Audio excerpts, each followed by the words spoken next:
Amigos de A Su Salud, gracias por acompañarnos y bienvenidos al programa de los especialistas. Por cortesía de Digacel, distribuidor autorizado Telcel, llevamos este programa. Y bueno, el próximo día 29 es el Día Mundial de las Enfermedades Raras. Cada año bisiesto se celebra esto y los días 28 de los demás años, ¿no? Se instauró como el Día Mundial de las Enfermedades Raras este día, y así es que vamos a platicar el día de hoy con el doctor Raúl Martínez. Él es hematólogo del Centro Médico Nacional Siglo XXI del Seguro Social, y lo tengo en línea precisamente para platicar de estas alrededor de 7,000 enfermedades que se tienen como consideradas como enfermedades raras, doctor, a nivel mundial. ¿Cómo está? Gracias por esta entrevista, doctor. ¿Qué tal, Joel? ¿Qué tal, amigos, a todos, al auditorio? Gracias por el espacio, gracias por la oportunidad. Pues sí, efectivamente se le acuña el día 29 de febrero al Día Mundial de las Enfermedades Raras, precisamente porque pues es raro, ¿no? Entonces, sí, efectivamente, como tú comentas, como se comenta alrededor en el mundo, se tiene una apreciación de unas 5 a 7 millones de enfermedades, muchas enfermedades raras que actualmente incluso menos del 5% tienen algún tratamiento como tal. Entonces, en hematología, precisamente, pues no es la excepción. Hay varias enfermedades raras. Y bueno, el día de hoy platicaremos acerca un poquito de la mielofibrosis. Mielofibrosis. ¿Qué es la mielofibrosis? Bueno, considerada una enfermedad rara, doctor. Es un tipo de cáncer. Sí, Joel, la mielofibrosis es una enfermedad oncoinflamatoria, es decir, como bien dices, es una enfermedad oncológica maligna de la médula ósea. La médula ósea es un tejido blando que tenemos todos en los huesos. Esta enfermedad puede progresar de manera insidiosa, lenta, o incluso presentarse de una forma más abrupta y muy sintomática. La mielofibrosis es una enfermedad de las células madre que habitan y radican en la médula ósea, adquiriendo una alteración a nivel celular en los genes, y esto conlleva a que las células se enfermen y empiecen a producir un tejido. El tejido normal de la médula se reemplaza, ese es el término, por un tejido cicatrizal, lo cual originará que el paciente tenga problemas como la anemia, principalmente, alteraciones en los glóbulos blancos. Asimismo, tienen muchos síntomas y signos como crecimientos de órganos internos, como en este caso es el crecimiento del vaso, muchos síntomas como fatiga, sudoraciones, pérdida de peso. Entonces, es una enfermedad que puede pasar muchas veces desapercibida y por falta de conocimiento quizás, o porque es rara, y pues que principalmente requiere de la sospecha clínica y del manejo especializado en este caso, por un hematólogo. Entonces, es el aumento del vaso, básicamente, doctor, esta enfermedad oncológica de la médula ósea, y que, bueno, influye con el apetito, produce molestias, dice usted, molestias abdominales, y tiene que ver con sensación de llenura, tiene que ver con el apetito y la anorexia. Y, Joel, fíjate que eso es muy, muy importante comentarlo. El crecimiento del vaso es un órgano que tenemos debajo de la costilla izquierda. Un vaso normalmente mide entre 9 a 13 centímetros. La mielofibrosis es una causa muy importante de crecimiento masivo del vaso. Hemos llegado a tener pacientes que les crece el vaso hasta 27 centímetros, es tremendo el crecimiento del vaso, y por ende el paciente siente esta sensación de plenitud, un disconfort abdominal y por lo tanto una saciedad temprana. Esos son signos o síntomas que el paciente refiere ya en estadios pues quizás un poquito más avanzados de la enfermedad. Pero no solamente ese es el espectro de esto, ¿no? Uh-huh. También te decía al principio, la enfermedad es una enfermedad catalogada como inflamatoria a la vez, porque el paciente tiene muchos síntomas de pérdida de peso, sudoraciones, falta en sus actividades, o sea, se ve afectada la calidad de vida bastante por la fatiga. Prácticamente el 100% de los pacientes con mielofibrosis se ven afectadas sus actividades diarias. debido al alto metabolismo y consumo que tiene esta enfermedad. Entonces, doctor, al tener esa saciedad o al tener, bueno, por el mismo tamaño del vaso que menciona, vienen todos estos efectos de saciedad o de satisfacción.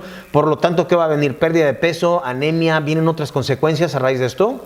Sí, así es. La mielofibrosis es una enfermedad que puede, pues, estadificarse en etapas tempranas.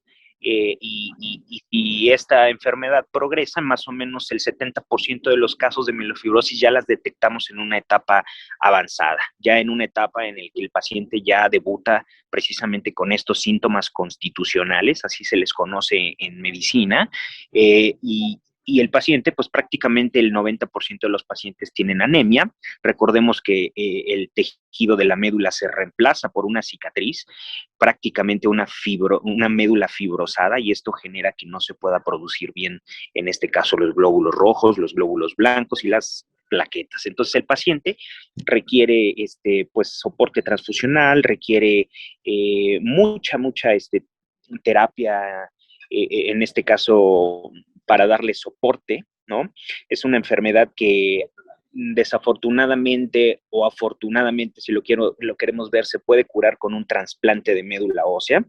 Sin embargo, las posibilidades de contar con un donador, y sobre todo en la edad media que se detecta, que es entre los 60 y 70 años, es una enfermedad de gente adulta, pues eso conlleva riesgos en dicho procedimiento, y la posibilidad es baja. Entonces, actualmente, pues existen terapias dirigidas contra las alteraciones moleculares que producen esta enfermedad. Entonces, esa es una opción actualmente en el manejo integral de los pacientes con mielofibrosis. Doctor, bueno, ya menciona usted la sintomatología y otros aspectos, ¿no? Supongo yo que cada vez va aumentando la sintomatología según la evolución de la misma enfermedad, ¿no? Pero, por ejemplo, cuando ya existe dolor óseo, cuando existe sudoraciones nocturnas, ¿es cuando ya está avanzada la enfermedad o en una etapa inicial puede manifestarse todos estos síntomas? Y no, también en la mayoría,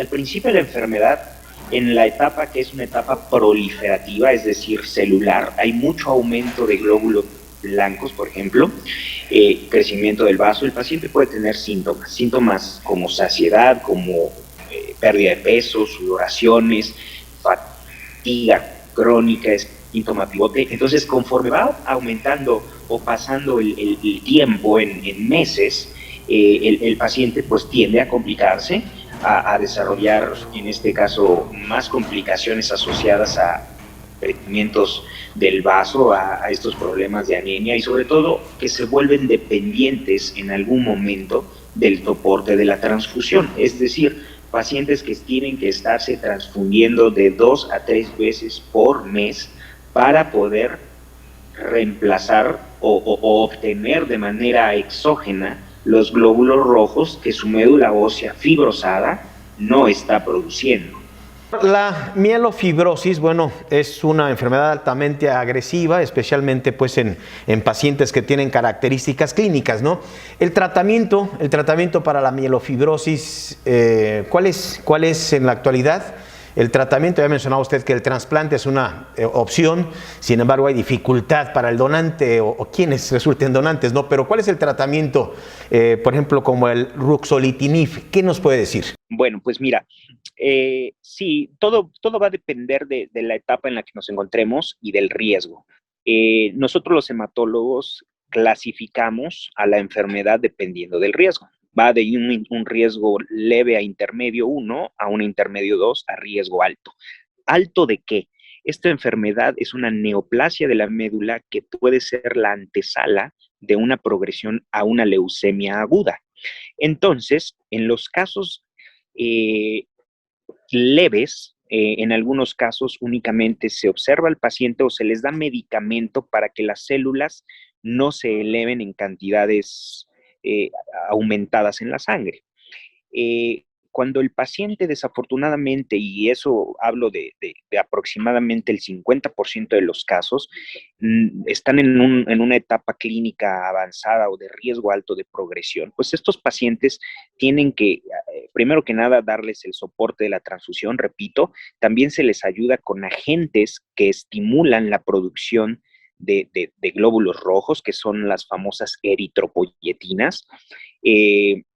Se les puede dar manejo con esteroide, con algunos inmunomoduladores, que son medicamentos que modulan nuestro sistema inmunológico, pero básicamente todos esos tratamientos de alguna manera son para dar un manejo de soporte conservador. No atacamos a la enfermedad de raíz y desde el punto de vista etiopatogénico, que sería el origen, ¿no? Los pacientes que son de riesgo intermedio alto son candidatos definitivamente a una terapia de sustitución de la médula, que sería básicamente un trasplante de médula.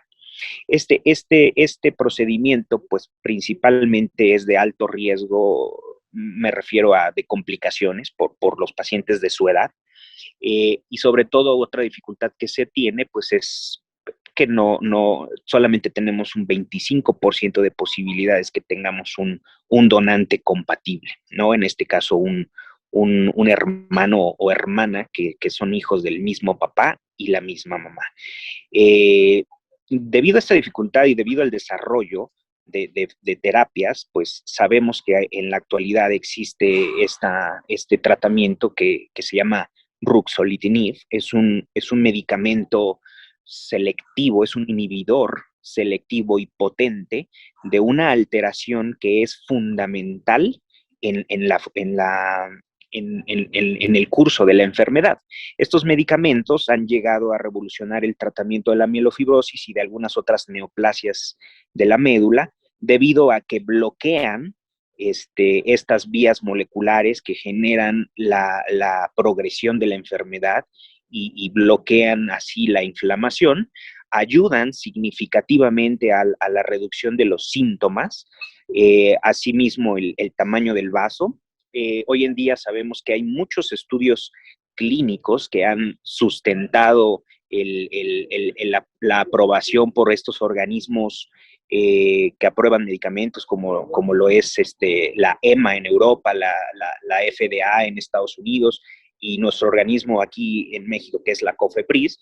Pues bueno, ellos en base a estudios clínicos en etapas, estudios clínicos de fase 3 que ya se probaron ahora sí que en pacientes, ¿no?, contra terapias estándares, pues estos medicamentos han surgido y han sido superiores en el manejo de estas complicaciones, dado que el paciente que es candidato a una terapia con ruxolitinib, pues sabemos que tiene aproximadamente un 50% o un 60% de posibilidades de que estos síntomas desaparezcan, su calidad de vida mejore, por lo tanto, la molestia del vaso debido al crecimiento también mejore, y sobre todo en aquellos pacientes que no pueden lograr una terapia de trasplante, pues es una opción bastante adecuada, ¿no?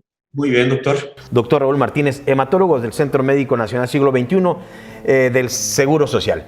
Muchísimas gracias, doctor. Invitar al público en general, bueno, sospechar en la mielofibrosis si es que se tiene vaso grande, y seguramente el especialista que son ustedes, el hematólogo, pues con certeza y apoyado en los diagnósticos indicados, pues se determina la enfermedad. Hay tratamiento y ya lo mencionaba usted, ruxolitinib.